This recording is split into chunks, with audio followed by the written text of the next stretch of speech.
Mula sa hiwalay na pamilya ang dalagang si Mila. Babaero kasi ang ama kaya't hindi nakatiis ang ina at hiniwalayan ito. Apat silang magkakapatid. Silang dalawa ng kanyang ate Beth ang napunta sa kanyang ina at yung dalawa ay sa kanilang ama naman. Upang makalayo sa ama, nagpasya ang kanilang ina na iuwi sila sa Cagayan kung saan nagmula ang kanyang ina. 8 taon noon si Mila at 10 taon naman ang kanyang ate. Pumisan sila pansamantala sa bahay ng kanyang lola at nangatulong ang kanyang ina sa isang may kayang pamilya doon. Noong una, nakakaya pa naman ng kanyang ina na buhayin silang magkapatid. Ngunit nang makatapos ng high school, ay hindi na kinaya ng kanilang ina na pag-aralin silang mag-ate. Napilitan silang tumigil sa pag-aaral at nakipagtanim na lang ng palay. Kaya lang, seasonal lang naman ang taniman kaya't madalas bakante silang magkapatid. Kaya't sa edad na 16, namasukan na din siyang katulong sa amo ng ina. Yaya siya ng anak na babae nito. Ang hirap maging mahirap, wika ni Mila sa sarili. Kung sana ay buo ang pamilya nila, hindi siguro siya mapipilitang mamasukan bilang yaya sa ganong edad. At dahil sa hirap ng buhay, unti-unting nabuo ang galit ni Mila sa ama. Gayunpaman, tiniis niya ang kanyang kapalaran. Umaasa na lang siya na balang araw, magbabago ang takbo ng kanyang buhay. Sa paglipas ng araw, nagkaroon ng manliligaw si Mila. Si Nanding. Mabait ang binata at masipag. Katiwala ito sa isang taniman ng palay. At makalipas lang ang 1 buwan ay sinagot niya ito. Naging maganda naman ang takbo ng relasyon ng dalawa. Masaya siya sa piling ni Nanding dahil bukod sa sweet at maalalahanin ito, may respeto ang binata. Sa katunayan nga, tuwing magde-date sila ay pinagpapaalam siya nito sa nanay niya. Ano pat walang kasing saya ang dalawa sa kanilang relasyon. Ngunit isang araw, nagpaalam si Nanding sa kanya na uuwi ito sa Palawan. Pumanaw kasi ang lola nito.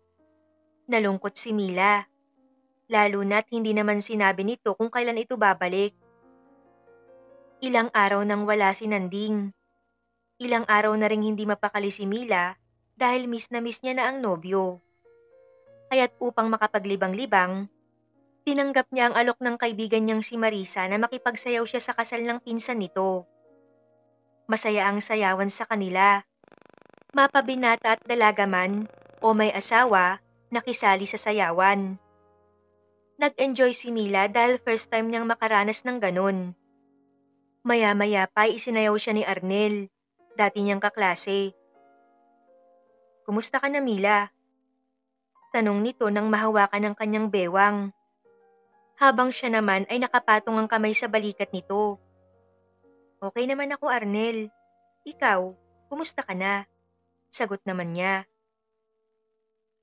"Okay kanina, pero ngayon hindi na." Sagot naman ni Arnel. "Bakit naman?"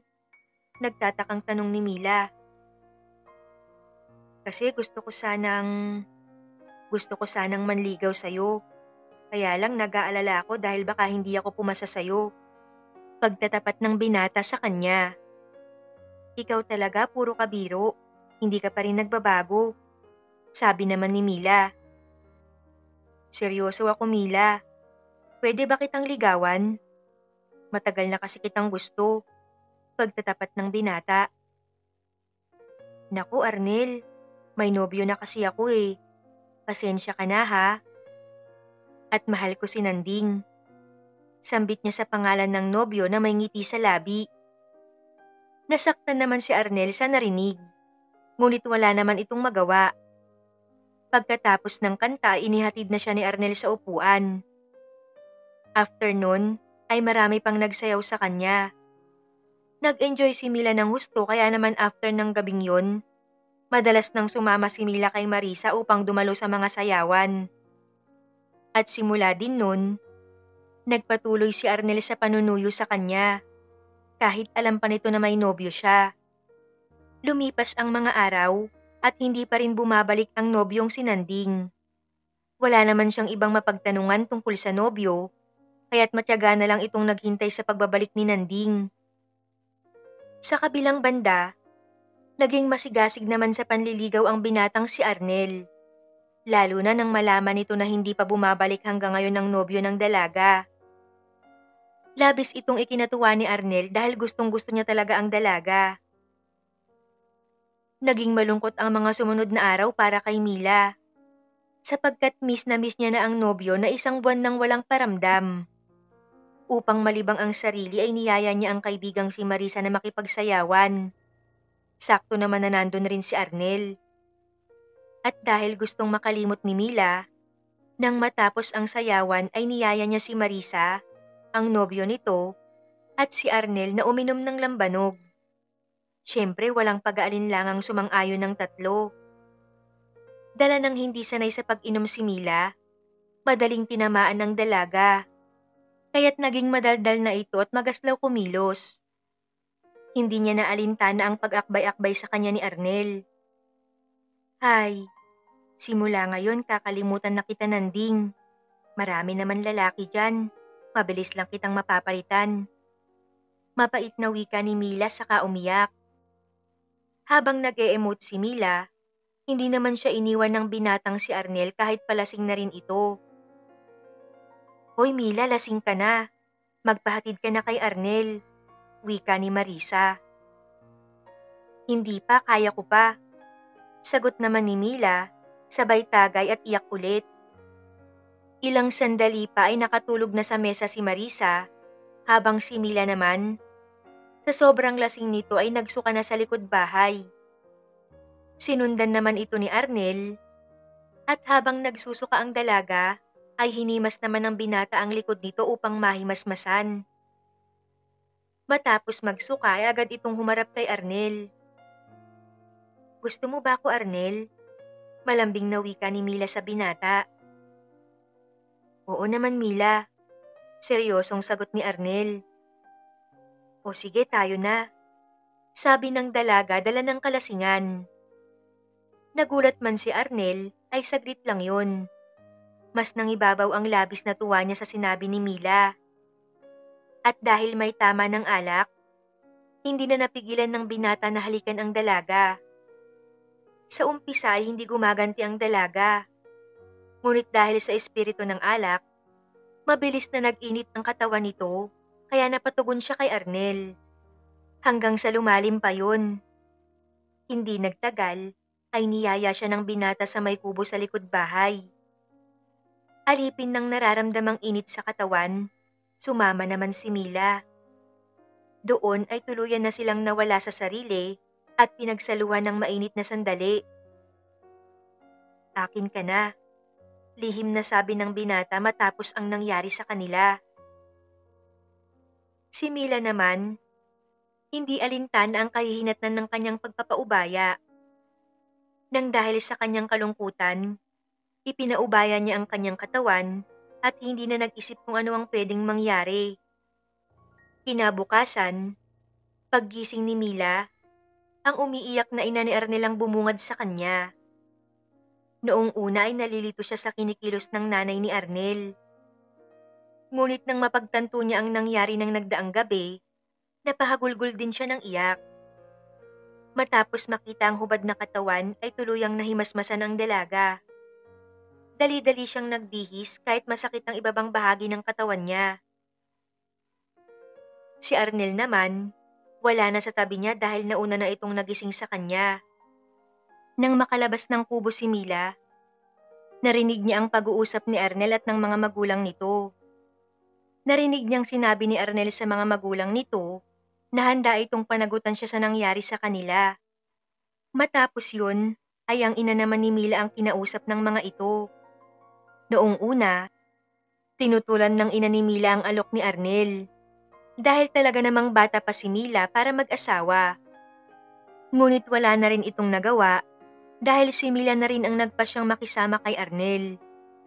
Akala niya kasi ay makakatakas siya sa hirap ng buhay kung mag-asawa na siya. Sawa na rin kasi itong magtrabaho kaya't pumisan na siya kay Arnel. Wala nang nagawa ang ina ni Mila kaya't hinayaan na lang ang anak. Sa una, masaya ang pagsasama ng dalawa. Ngunit tunay nga ang sabi ng matatanda na ang pag-aasawa ay hindi parang mainit na kanin na isusubo mo at pag napasok ka ay iyong iluluwa. Na ang isang tao ay saka mo lang lubos na makikilala pag nagsama na kayo. Dahil makalipas lang ang isang taon, matapos makapanganak ni Mila, lumabas na nga ang pangit na ugali ni Arnel. May pagkatamad kasi ito at sugarol, kaya't ang pobreng si Mila ay laki ang pagsisisi. Buong akala kasi nito na kung mag-aasawa siya ay makakatakas na siya sa dinadanas na hirap. Sa halip ay mas mahirap pala dahil ang kanyang napangasawa ay irresponsableng lalaki. Hindi tuloy maiwasan ni Milang sisihin ng sarili dahil nagpadala siya sa alak. Tunay ngang nasa huli ang pagsisisi. Lumipas ang mga araw na nagtiis si Mila sa piling ni Arnel.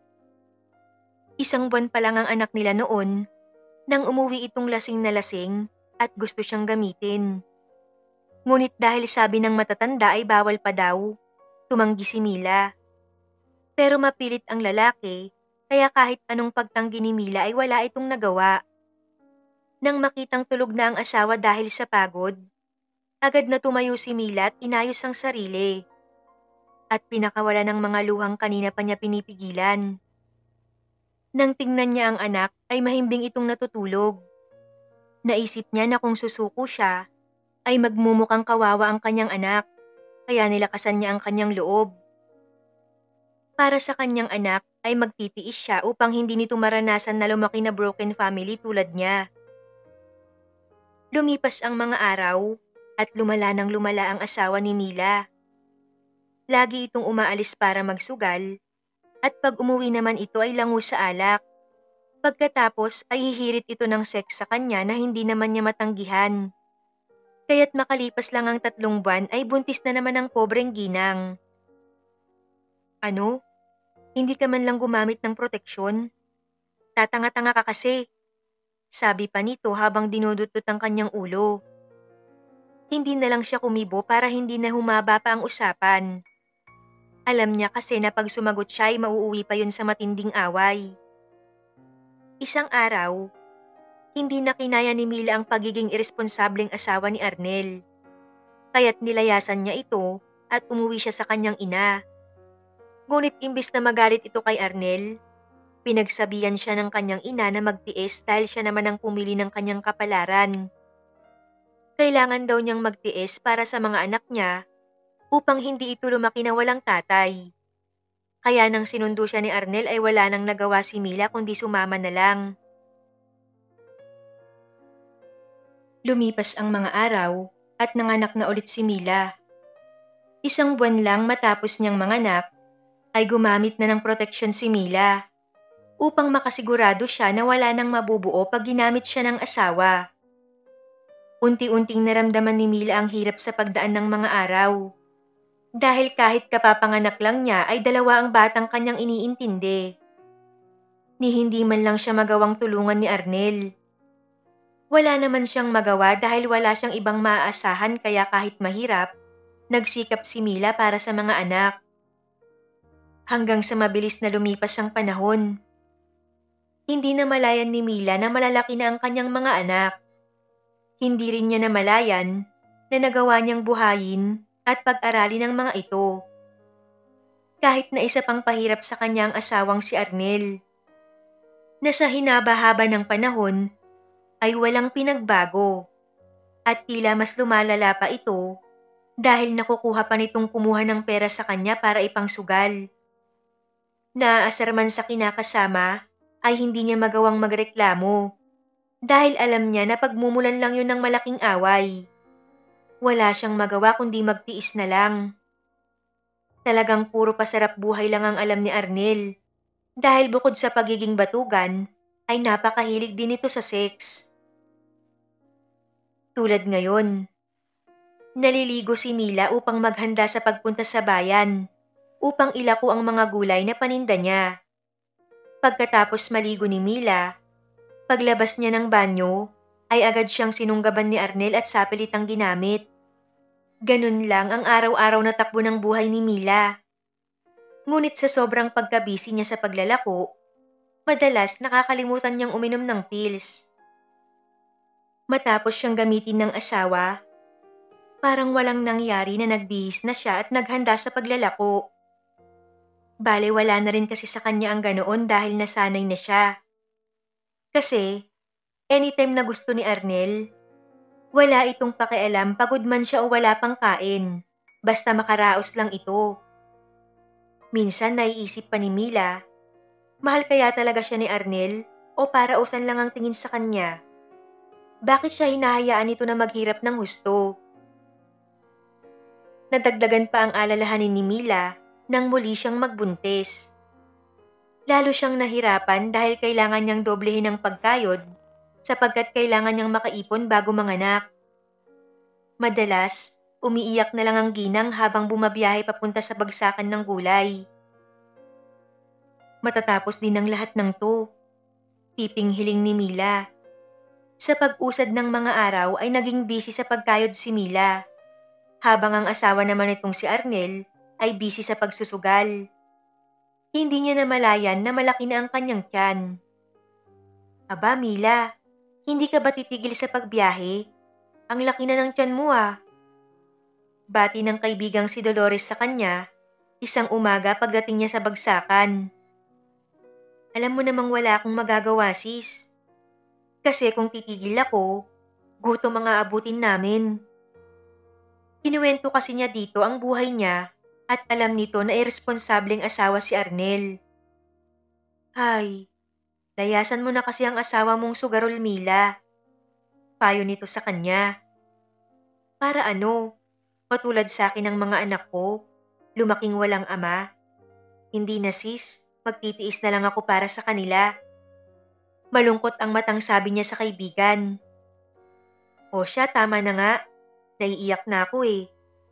Kasi naman, bakit hindi ka man lang nakapili ng mapapangasawa? Doon, lalong nalungkot si Mila nang maalala si Nanding. Hindi tuloy niya maiwasang tanungin ng sarili na kung ito kaya ang napangasawa niya, ano kaya ang buhay niya ngayon? Nang maalala niya ang dating kasintahan, hindi maiwasang malungkot ni Mila. Hanggang sa makauwi siya ay sinanding ang nasa isip niya. Mila, may uwi ka bang ulam? Ipaghain mo nga ako, utos ni Arnel. Sumunod naman si Mila na hindi man lang kumikibo, kaya nagtaka ang lalaki. Bakit ba kanina ka pa walang kibo dyan? Hindi nakatiis si Arnel at tinanong ang asawa. Ngunit hindi pa rin sumagot si Mila. Akmang tatalikod na si Mila nang hablutin siya ni Arnel. Ano ba? Bitawan mo nga ako. Nasasaktan ako. Talagang masasaktan ka sa akin. Wika naman ni Arnel. Sige, saktan mo ko Arnel. Diyan ka naman magaling eh. Ang saktan ako. Wala naman akong napala sa'yo buhat nang magsama tayo. Kundi puro hirap at sama ng loob. Umiiyak na wika ni Mila. Sinusumbatan mo ko? Galit na wika ni Arnel. Oo. Galit ding sagot ni Mila. Kasi, wala ka namang ginawa kundi magsugal, di ba? Hindi na nga dapat padre de pamilya ang tawag sa'yo kasi hindi ka ganun. Kasi sa akin mo na lahat iniaasa ang ikinabubuhay natin. Hindi na matiis pa ni Mila na hindi sabihin ang nararamdaman. Pasalamat ka sa mga anak mo. Ayokong maranasan nila ang naranasan ko na lumaki sa wasak na pamilya. Kaya't nagtitiis ako sa ugali mo. Pero konti na lang Arnel at iiwan na kita. Nandilim ang paningin ni Arnel at akmang sasampalin si Mila. Sige, ituloy mo, nang tuluyan kitang layasan. Sabi nito na seryosong tiningnan ng asawa sa mata. Tila nahimasmasan si Arnel, kaya agad niyang binitawan ng asawa. Ngunit napalakas ang pagbitiw ng lalaki kaya na out of balance ang ginang at napaupo ito. Doon biglang kumirot ang tiyan ng ginang. Hanggang sa naramdaman na lang ni Mila ang umaagos na likido sa kanyang binti. Napasigaw sa sakit si Mila. Doon ay tuluyang nahimasmasan si Arnel. Agad na nilapitan ng asawa, ngunit itinulak siya ni Mila. Huwag mo akong lalapitan, sabi pa nito sa asawa. Pero muling lumapit si Arnel at sa pangalawang pagkakataon ay itinaboy ito ni Mila. Hindi alintana ang pagguhit ng kirot sa kanyang sinapupunan. Maya-maya ay tinawag ni Mila ang kanyang mga anak at inutusang humingi ng tulong sa mga kapitbahay. Wala nang nagawa si Arnel kundi pagmasdan ng nagwawalang asawa. Sa kauna-unahang pagkakataon kasi, sinumbatan siya nito. Marahil ay hindi na kinaya ang hirap na dinadanas sa piling niya. Naging maayos naman ang panganganak ni Mila. Kahit kulang sa buwan ng baby, ay kinaya naman itong makasurvive. Pagkalabas ng ospital, hindi pa rin kinikibo ni Mila ang asawa. Dismayado siya kay Arnel dahil sa kabila ng mga nangyari ay parang baliwala lang dito ang mga nagawang kasalanan. Sa pagdaan ng mga araw, patuloy ang malamig na pakikitungo ni Mila sa asawa. Wala rin namang ginagawa si Arnel para bumawi sa pagkukulang nito, kaya binaliwala na lang ito ng ginang. Ginugol na lang niya ang oras sa pag-aalaga sa kanyang mga anak, lalong-lalo na sa bagong silang niyang sanggol. Matuling lumipas ang araw. Namalayan na lang ni Mila na unti-unting naubos ang kanyang ipon, kaya natuto siyang umutang sa lending. Siya pa rin ang gumagawa ng paraan dahil wala siyang maasahan sa kinakasama. Hanggang sa hindi na nakatiis si Mila at nagdesisyon siya na muling maghanap buhay. Magbabiyahe na ulit ako. Ikaw na muna ang mag-asikaso sa mga bata tuwing umaga. Meron naman na akong kinausap na mag-aalaga sa mga bata hanggat wala pa ako. Tumangulang si Arnel, pagkatapos ay tinalikuran din siya nito. Muling naghanap buhay si Mila, habang ang kinakasama nitong si Arnel ay hayahay lang ang buhay. Hindi nito alintana ang labis na paghihirap ni Mila, mabuhay lang ang kanilang mga anak. Oo, minsan, naaawa si Arnel sa asawa, ngunit dala ng ego ay nawawala ito. Hindi pa rin kasi niya makalimutan ang mga binitawang salita noon ni Mila sa nanay nito. Inay, mahal ko po si Nanding. Lasing lang po ako nang may maganap sa amin ni Arnel. Umiiyak pa si Mila na sising-sisi sa nangyari. Ngunit nandito na to kaya't pangangatawan ko na, kahit hindi ko siya mahal. Muling wika ni Mila sa determinadong tinig. Labis na nasaktan si Arnel sa narinig. At kahit anong pilit niyang kalimutan yon, ay hindi siya nagtagumpay. Bagkus ay naging dahilan pa yon para makaramdam siya ng galit kay Mila. Hindi kasi niya matanggap na hindi siya mahal ng asawa at napilitan lang itong pakisamahan siya. Yun ang dahilan kung bakit naging masamang asawa siya kay Mila. Isang araw, nahuli si Arnel kasama ang mga katropa nito na nagsusugal, kaya't dinala ang mga ito ng pulis sa presinto. Kayo, alam nyo nang bawal nagsusugal pa kayo. Sige, pasok sa selda, sabi ng pulis sa mga ito. Hindi kayo makakalabas hanggat walang nagpapiyansa sa inyo. Natakot si Arnel sa narinig. Paano kung hindi siya piyansahan ng asawa? Nang nakaabot naman sa kaalaman ni Mila ang nangyari sa asawa, ay laking dismaya niya dahil siguradong gastos na naman yun. Hindi naman niya maatim na manatili sa kulungan ng tatay ng mga anak niya. Pero naisip niya, natuturuan niya muna ito ng leksyon upang hindi na umulit. Sinadya niyang tiisin ito ng isang araw. Kinabukasan niya na ito pinuntahan sa presinto. Pagdating doon, ay biglang nabuhayan ng asawa nang makita siya. Halata dito na nahirapan ito ng husto. Pag-uwi sa bahay, sinabi ni Mila na inutang lang niya ang pinagpiyansa dito. At pag umulit pa ito ay hindi na nito ilalabas ang asawa. Wala namang kibo si Arnel na nakikinig lang dito. Hindi tuloy alam ni Mila kung ano ang nasa isip ng asawa. At nang matapos niya nga itong sermonan, ay tumalikod na lang ito na hindi na nagsasalita pa. Lumipas ang mga araw na tahimik lang si Arnel. Niyang humingi ng pera kay Mila ay hindi nito ginagawa. Hindi rin ito lumalabas at umiinom ng alak. Kaya naman para kay Mila, Napakalaking ginhawa na hindi siya abalahin ng asawa. Akala niya ay tuluyan ng magbabago ang takbo ng buhay niya. Ngunit isang araw, naabutan na naman niyang lango sa alak si Arnel. Pagdating niya ay bigla siyang hinila nito sa kwarto at inihiga sa kama. "Ayoko Arnel, wala ako sa mood. Maawa ka naman sa akin. Naghanap buhay ako maghapon. Pagod na nga ang katawan ko sa palengke pati ba naman dito ay pagod pa rin. Hindi ka ba nahihiya sa sarili mo? Imbis na ikaw ang bumubuhay sa amin ng mga anak mo, ako ang nagpapakakuba para magbanat ng buto. Hindi mo ko alipin Arnel." Naghihinagpis na sumbat ni Mila.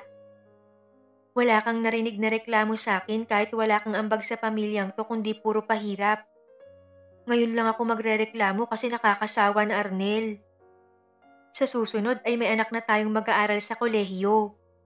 Matutulungan mo ba ako? Di ba hindi? Kasi puro sugal ang inaatupag mo. Saan ka ba humuhugot ng kapal ng muka?" Sabi ni Mila sa tulalang lalaki. Tumingin ito sa mata ni Mila at nagsalita. "Mahal mo ba ako, Mila?" Sabi nito sa kanya na seryoso ang muka. Doon ay natigilan si Mila sa nakitang kaseryosohan ng asawa. "Hindi ka makakibo. Kasi ang totoo, hindi mo ako minahal. Napilitan ka lang dahil may nangyari sa atin." Doon sinabi lahat ni Arnel ang mga nasa loob. Pagkatapos nun, naunawaan niya ang pinaguhugutan ng asawa. Alam din kasi niyang kulang sila sa komunikasyon ng asawa. Dahil siya ay busy sa trabaho at ito naman ay sa kasusugal. Kaya't maganda na rin na naisabi nila ang hinaing sa isa't isa. Baka sakaling magbago ang takbo ng relasyon nilang mag-asawa. Alam din naman ni Mila na hindi sapat ang katwiran ng asawa, ngunit dahil yun ang paniniwala nito ay wala siyang magagawa. Ang mahalaga, alam niya ang dahilan ng ipinagkakaganoon ng asawa niya. Kinausap niya ito ng masinsinan ng araw na yon upang bigyan ng pagkakataon ang kanilang pagsasama. Sumang-ayon naman si Arnel at doon nga inumpisahan ng mag-asawa ang magtulong sa paghahanap buhay. Malalaki naman na ang kanilang mga anak, kaya't kaya na ng mga ito ang pag-aasikaso ng kanilang pagkain sa umaga bago pumasok sa eskwela. Unti-unti ay umayos ang pagsasama ng dalawa. Komunikasyon lang pala ang kulang sa kanila ng asawa. Sa isang pagsasama kasi, ay mahalaga na alam nyo ang nasa sa loob ng bawat isa at tanggapin ang pagkakamali.